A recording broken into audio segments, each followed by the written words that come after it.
Bonjour à tous, bien-aimés. J'aimerais partager avec vous quelques réflexions autour de la notion de vainqueur, être vainqueur. Je crois que c'est très important de réaliser que parfois nous avons nos propres conceptions. Et derrière un mot, eh bien, nous ne mettons pas les conceptions du royaume de Dieu, mais notre propre compréhension. Et puis, on se retrouve frustré parce qu'on avait mal compris certains principes de la Bible. On se trouve même parfois déçu. Par exemple, dans le domaine de la puissance de notre Dieu, oui, Dieu est puissant, Dieu fait des miracles, Dieu guérit, mais est-ce que Dieu va guérir systématiquement et à chaque fois? Non. Et pourtant, il est puissant, pourtant, il est grand. Mais si nous croyons que Dieu va guérir systématiquement, le jour où il ne guérit pas, nous sommes déçus. Et nous remettons même parfois jusqu'à notre foi en question. Prenons l'exemple d'Élisée. Il nous est dit qu'Élisée, finalement, mourut de la maladie dont il était atteint. Cet homme qui a été puissamment utilisé, ce prophète qui a été puissamment utilisé, qui a fait tant de miracles, jusqu'à même ressusciter un enfant, lui-même est mort de sa propre maladie. On voit même autour de nous des frères, des sœurs enracinés en Christ, mourir de maladie. Et pourtant, eh bien, cela ne remet pas en question la grandeur et la puissance de Dieu. Mais si on n'a pas bien saisi cela, si on n'a pas bien compris qui est Dieu et les principes du royaume de Dieu, on peut se tromper. Et parce qu'on s'est fait, on a développé finalement une fausse doctrine, une fausse croyance, eh bien, on peut être complètement déçu dans notre vie chrétienne. Et j'aimerais que nous puissions parler justement de la notion de vainqueur. Qu'est-ce que cela signifie que nous sommes vainqueurs? Lors de l'une de nos études bibliques, j'ai été frappé, cela m'a vraiment marqué, dans le passage de Romains chapitre 8. Je vais lire à partir du verset 31, Paul va dire ceci: « Que dire de plus? Si Dieu est pour nous, qui se lèvera contre nous?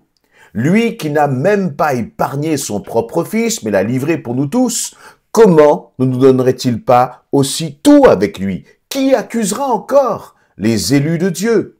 Dieu lui-même les déclare justes. Qui les condamnera? Le Christ est mort, bien plus, il est ressuscité. Il est à la droite de Dieu et il intercède pour nous. Qu'est-ce qui pourra nous arracher de l'amour de Christ? La détresse, l'angoisse, la persécution, la faim, la misère, le danger ou l'épée.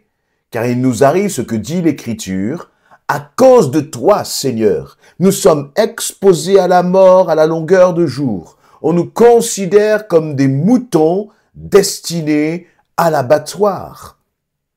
Mais dans tout cela, nous sommes bien plus que vainqueurs par celui qui nous a aimés. Et c'est ce verset 37 sur lequel je voudrais attirer plus particulièrement votre attention. Il nous est dit, Paul dit, mais dans tout cela, nous sommes bien plus que vainqueurs par celui qui nous a aimés. Dans tout cela, qu'est-ce que ce tout cela? Eh bien, le tout cela rapporte à tous les versets précédents, qui nous parlent de quoi? Les versets précédents nous parlent de détresse, d'angoisse, de persécution, de faim, de misère, de danger, d'épée, d'être exposé à la mort, être comme des moutons destinés à l'abattoir.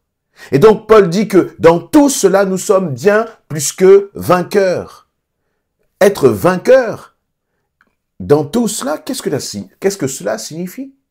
Être vainqueur ne signifie pas que tu ne vas pas passer par des moments de détresse. Être vainqueur ne signifie pas que tu ne vas pas passer par des moments d'angoisse. Jésus lui-même, à Gethsémani, n'a-t-il pas été saisi d'une profonde angoisse, d'une profonde tristesse, nous est-il dit? Mais si Jésus lui-même a été saisi d'une angoisse et d'une profonde tristesse, nous aussi, malgré le fait que nous avons une identité de vainqueur, malgré le fait qu'il y a marqué vainqueur sur ton front parce que tu es enfant de Dieu, il n'empêche que tu peux parfois traverser des moments de détresse. Il n'empêche que tu peux parfois traverser des moments d'angoisse. Et il ne faut pas culpabiliser pour cela. Mais il y a une façon finalement de se comporter dans ces moments d'angoisse, dans ces moments de détresse. L'autre situation difficile qui nous est citée là, dans le verset 35, c'est la persécution.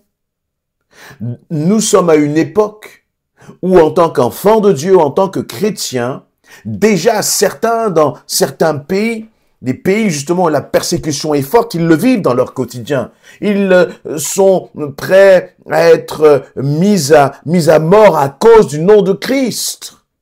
Mais nous aussi, dans nos pays, j'allais dire, démocratiques, occidentaux, eh bien, il y a une persécution qui est un peu insidieuse, pernicieuse, qui ne dit pas son nom, mais qui en même temps fait preuve d'une forme de pression autour des principes du royaume de Dieu.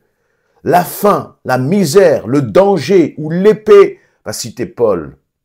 On pourrait se dire, mais en tant que vainqueur, s'il y a la faim qui me frappe, eh bien, je prie le Seigneur et je n'aurai plus faim. En tant que vainqueur, s'il y a des menaces, je prie le Seigneur. En tant que vainqueur contre la maladie, je peux prier le Seigneur. Si je suis exposé à la mort, je peux prier le Seigneur. Il va me délivrer systématiquement. Sauf que si vous regardez bien, Étienne n'a pas été délivré de la mort.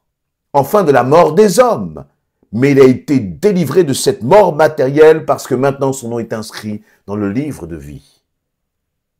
Lorsque, après toutes ces épreuves, ces persécutions, quel est le rapport finalement avec ton quotidien? Eh bien, c'est très simplement que dans ton quotidien, tu peux vivre aussi, et très certainement que tu traverses des moments extrêmement difficiles. Et face à ces moments difficiles, que peut-il se passer? Et je veux être vraiment avec un évangile véritable. Dans ces moments difficiles, Dieu peut agir, Dieu peut te libérer, Dieu peut te délivrer, te faire sortir de cette situation. Et c'est un fait, parce qu'il est tout puissant, mais parce que notre Dieu est aussi souverain, il peut parfois permettre certaines situations, laisser certaines situations. Jésus a fait cette prière dans le jardin de Gethsémanée, que si c'était ta volonté, Père, éloigne de moi cette coupe. Il voulait que cette coupe soit éloignée. Mais toutefois, si c'est ta volonté, eh bien, je ferai ta volonté. Et finalement, la coupe du péché, la croix n'a pas été éloignée de Jésus. Jésus est passé par la croix. Il est passé par la mort, parce que sans passer par la mort, il n'y aurait pas pu y avoir de résurrection. Et donc, finalement, tout ce que Dieu décide est bon pour toi, pour moi. Et donc, lorsque Paul dit, dans tout cela, nous sommes bien plus que vainqueurs par celui qui nous a aimés, qu'est-ce que cela signifie d'être vainqueur? Non pas selon notre propre mentalité, parce que notre propre mentalité, c'est toujours c'est de nous dire, je m'en sortirai toujours. Quelles que soient les situations, je m'en sortirai. Mais je dois dire que ce n'est pas la vérité, ce n'est pas la réalité. Parfois, j'ai prié pour des situations et je n'ai pas eu la victoire sur cette situation. Parfois, j'ai demandé des choses au Seigneur qui étaient légitimes, qui semblaient bonnes aux yeux des hommes. Et parfois, pourtant j'ai demandé avec foi, bien-aimé, croyez-moi, et je ne l'ai pas obtenu. Pourquoi ? Est-ce que j'ai été dans la défaite à ce moment-là? Ou est-ce que je peux dire dans cette situation-là, comme Paul, dans tout cela, nous sommes bien plus que vainqueurs par celui qui nous a aimés? Quand le Seigneur a répondu négativement à mes requêtes, à mes demandes, eh bien, Dieu avait raison, parce qu'il m'aime. Et Paul dit, nous sommes plus que vainqueurs par celui qui nous a aimés. Comme pour Jésus à Gethsémanée, Dieu décide toujours. Il est souverain et ce qu'il décide est bon. Et être vainqueur, ce n'est pas obtenir à chaque fois ce que nous voulons. Être vainqueur, ce n'est pas toujours obtenir le résultat de tes prières. Non.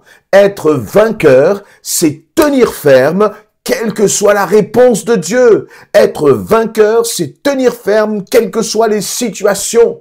Tu as obtenu gain de cause, Dieu t'a répondu comme tu le voulais, tu es vainqueur, gloire à Dieu. Mais si Dieu a répondu de façon opposée à ta requête, à ta demande, être vainqueur, c'est de rester attaché au Seigneur. Ce n'est pas tout le temps comme un peu des enfants gâtés, obtenir ce que nous voulons. Parce que finalement, qu'est-ce qui se joue là? Lorsque tu pries et que tu obtiens ce que tu désires, gloire à Dieu. Lorsque tu pries et que tu n'obtiens pas ce que tu désires, gloire à Dieu. Parce que même lorsque tu n'obtiens pas ce que tu désires, mais que tu restes attaché à Christ, eh bien, c'est ton éternité que tu es en train de préserver. Parce que si, lorsque tu n'obtiens pas ce que tu as demandé, tu baisses les bras, tu, fais demi-tour, tu t'éloignes du Seigneur, eh bien, c'est tout simplement ton salut et ton éternité qui est en danger. Parce que comme les enfants gâtés, parfois, nous pouvons agir. Je n'ai pas eu ce que je veux, alors je boude, je me rebelle d'une certaine façon contre le Seigneur. Mais en se rebellant contre le Seigneur, nous reconnaissons à travers cette attitude qu'il n'est pas notre maître, que justement, il n'est pas notre Seigneur, que justement, nous ne sommes pas prêts à l'aimer par-dessus tout.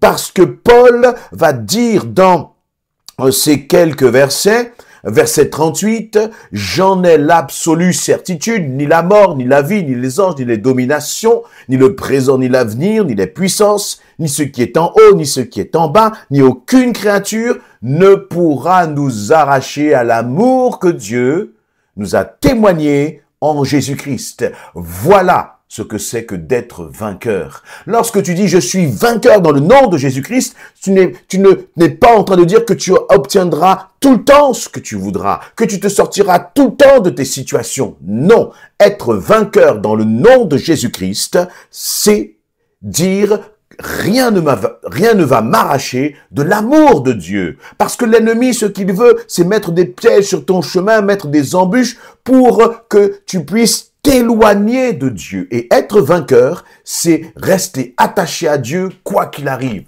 C'est difficile dans ton couple, c'est difficile dans ta vie de famille, c'est difficile dans ton célibat. Est-ce que tu veux être un vainqueur, c'est-à-dire être un homme, une femme qui dit « Seigneur, quoi qu'il arrive, je resterai attaché à toi, rien ne pourra m'arracher à ton amour. » Et je crois que c'est important.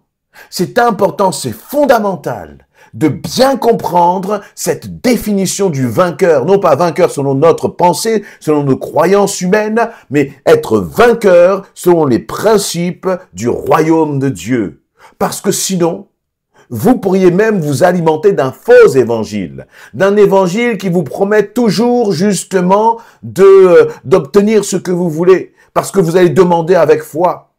Tu peux parfois demander avec foi, comme je l'ai dit, ne pas obtenir parce que ce n'était pas la volonté de Dieu. Demander avec foi, finalement, c'est demander en conformité à la volonté de Dieu. Et si je demande toujours en conformité à la volonté de Dieu, j'obtiendrai toujours ce que je voudrais parce que j'ai demandé en parfait alignement avec le Saint-Esprit. Mais si je demande quelque chose qui est opposé à ce que le Saint-Esprit veut, ne comptez pas sur le Seigneur pour vous l'accorder, bien-aimés. Et donc, la définition de la victoire dans tes situations, dans tes épreuves, c'est de rester attaché à Christ, quoi qu'il en coûte. Maladie, problèmes de finances, problèmes sentimentaux, problèmes relationnels, problèmes dans le ministère, quel que soit ce que tu peux traverser, ta victoire, c'est de déclarer « Seigneur, je resterai attaché à toi. Amen. »